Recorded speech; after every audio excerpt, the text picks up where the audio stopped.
Well, alam mo, katotohanan lang naman sinasabi natin. Ano?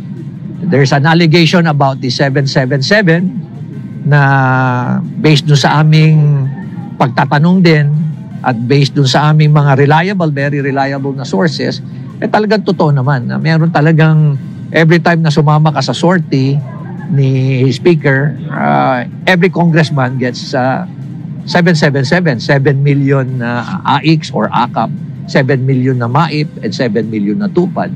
So that's about 21 million. Kung nakaapat ka ba naman na sortie, 21 times 4. So nakakalungkot isipin. When in fact, dapat itong mga pondo na to, ang nag-administer nito, nagbibigay nito are the appropriate, let us say for AIX or AKAP, dapat yan, social welfare, yung MAIP, DOH yan. Tapos yung TUPAD, dole. Tapos dapat coordinated to sa local government because if there's anyone who really understands what is happening on the ground, these are the local government unit. Ang trabaho nila is gumawa ng batas. Pero kung pagkakapiran, mabilis din sila. Hindi pa yon. Meron pa rin silang pork barrel sa mga pondo ng DPWH. Meron din sila sa pondo ng DA, meron din silang pondo sa education. Nandiyan lahat eh. Habang yung local government, hirap na hirap. Yung mga local government, hirap na hirap kami. Hindi ko naman sinasabing lahat ng mambabatas. Marami rin mga mambabatas tayo matitino talaga. Ayos. Pero ano ba talaga ang intention natin? Empower ang local government. Lagi na lang. Pagdating sa policies, pagdating sa mga guidelines, empower the local government.